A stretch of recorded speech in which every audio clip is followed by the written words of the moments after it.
இந்த உலக வரலாற்றில் மனிதர்கள் மேலே பல ஆராய்ச்சிகள் நடத்தப்பட்டிருக்கு. அதில் ரொம்ப கொடூரமாக நடத்தப்பட்ட ஒரு 10 ஆராய்ச்சிகள் பற்றி தான் நம்ம இந்த வீடியோவில் பார்க்க போகிறோம். வாங்க வீடியோக்குள்ளே போகலாம்.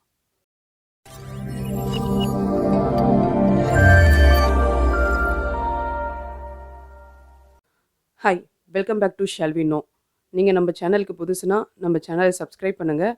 அப்படியே மறக்காமல் பக்கத்தில் இருக்க பெல் ஐக்கானை ப்ரெஸ் பண்ணுங்கள். அப்போ தான் நம்ம சேனலில் போடுற புது புது வீடியோவோட நோட்டிஃபிகேஷன் உங்களுக்கு வரும்.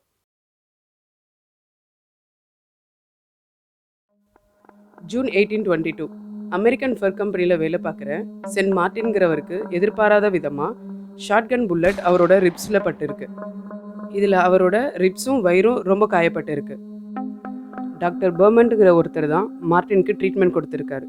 காயத்தோட அளவு அதிகமாக இருந்ததுனால மார்ட்டின் கண்டிப்பாக உயிர் பழைக்க வாய்ப்பே இல்லைன்னு ட்ரீட்மெண்ட் கொடுத்த டாக்டரே நினச்சிருக்காரு.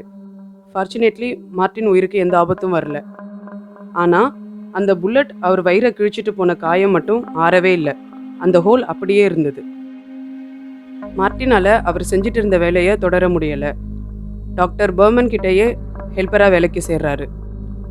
அப்போது பெர்மண்ட் மார்ட்டினோட வயிற்று பகுதியில் இருக்க அந்த ஓட்டையை பயன்படுத்தி நம்ம சாப்பிட்ற சாப்பாடு எப்படி டைஜஸ்ட் ஆகுதுன்னு தெரிஞ்சுக்கலான்னு ஒரு முடிவு பண்ணி மார்ட்டினை வச்சு ஒரு எக்ஸ்பிரிமெண்ட் பண்ணுறாரு. அது என்னன்னா, ஒரு சின்ன கயிறில் உணவை கட்டி அதை அந்த ஓட்டை வழியாக மார்ட்டின் வயிற்றுக்குள்ளே விட்டு கொஞ்ச நேரம் கழித்து அந்த கயிறை வெளியே இழுத்து அந்த சாப்பாடு எந்த அளவு டைஜஸ்ட் ஆகியிருக்குன்னு செக் பண்ணுறாரு. அது வரைக்கும் நம்ம சாப்பிட்ற சாப்பாடு நம்ம நடக்கிறதுனாலையும் ஓடி ஆடி வேலை செய்கிறதுனாலையும் கிரைண்ட் ஆகி டைஜஸ்ட் ஆகுதுன்னு தான் நினச்சிட்டு இருந்தாங்க. அந்த ஆராய்ச்சிக்கு அப்புறம் தான் நம்ம வயிற்றில் ஒரு ஆசிட் இருக்குது, அதுதான் நம்ம உடலுக்கு தேவையான நியூட்ரிஷன் எல்லாம் எடுத்துகிட்டு மீதியுள்ள உணவை கரைச்சி டைஜஸ்ட் பண்ண வைக்குதுன்னு கண்டுபிடிக்கிறாரு. அப்போ தான் தெரிய வருது, டைஜஷனுங்கிறது ஒரு மெக்கானிக்கல் ப்ராசஸ் இல்லை, அது ஒரு கெமிக்கல் ப்ராசஸ்னு. டாக்டர் பெர்மண்ட் மார்ட்டினோட வயிற்றுல இருந்து கொஞ்சம் கேஸ்ட்ரிக் ஆசிட்டை எடுத்து ஒரு கப்பில் வச்சு அதில் கொஞ்சம் உணவை போட்டு அந்த டைஜஷன் ப்ராசஸ் எப்படி நடக்குதுன்னு கண்கூடாக தெரிஞ்சுக்கணும்னு முயற்சி பண்ணுறாரு. 1826 மார்ட்டின் டாக்டர் பெர்மண்ட் கிட்ட இருந்து தப்பிச்சு கனடாக்கு ஓடிடுறாரு. 2 வருஷம் கழிச்சு மார்ட்டின் டாக்டர் பெர்மண்ட் கூட மறுபடியும் உதவியாளராக வேலை செய்யணும்னு ஒரு ஆர்டர் போடுறாங்க.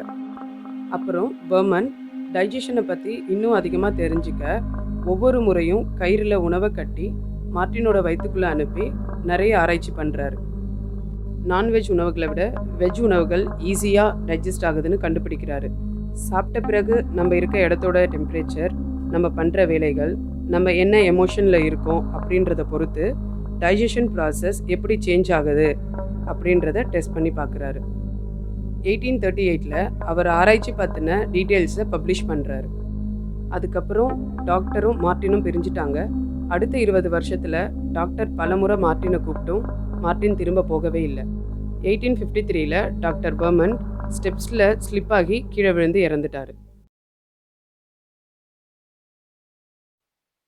1917 world war 1 German British soldiers மேலே மஸ்டர்ட் கேஸுங்கிற ஒரு பாய்சனஸ் கேஸை யூஸ் பண்ணுறாங்க. அந்த கேஸ் மேலே பட்டு கண் பார்வை பாதிப்பு, தோல் வியாதி, மூச்சு விடுற பிரச்சனை அப்படின்னு கிட்டத்தட்ட 4 லட்சம் பேர் பாதிக்கப்பட்டிருக்காங்க. அதில் அந்த கேஸோட டோசேஜ் அதிகமான சில பேர் இறந்தும் போயிருக்காங்க. அது பிரிட்டிஷ்க்கு ஒரு செம்ம அடி. செகண்ட் வேர்ல்ட் வாரில் எங்கே ஜெர்மனி மறுபடியும் மஸ்டர்ட் கேஸை யூஸ் பண்ணிட போகிறாங்கன்னு பிரிட்டிஷ்க்கும் அமெரிக்காவுக்கும் ஒரு பெரிய பயம் இருந்தது. அந்த மஸ்டர்ட் கேஸ் பாதிப்பிலிருந்து தப்பிக்க யூஎஸ் நேவி ஒரு பர்சனல் ப்ரொடெக்டிவ் கிட்டும் மாஸ்க்கும் தயார் பண்ணுறாங்க. அவங்க தயார் பண்ண அந்த ட்ரெஸ்ஸும் மாஸ்க்கும் எஃபெக்டிவாக இருக்கான்னு பார்க்குறதுக்கு அவங்களோட கடற்படை வீரர்கள் மேலேயே அந்த எக்ஸ்பிரிமெண்ட்டை நடத்துகிறாங்க.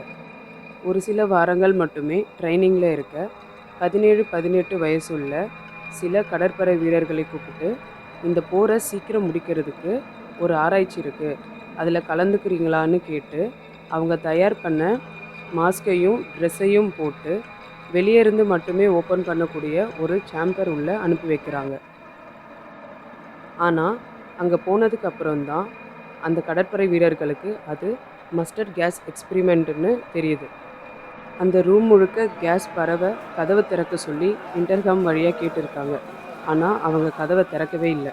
சில பேர் மாஸ்க்லேயே வாமிட் எடுத்து மயங்கி விழுந்திருக்காங்க. சில பேருக்கு ஹார்ட் அட்டாக் வந்திருக்கு.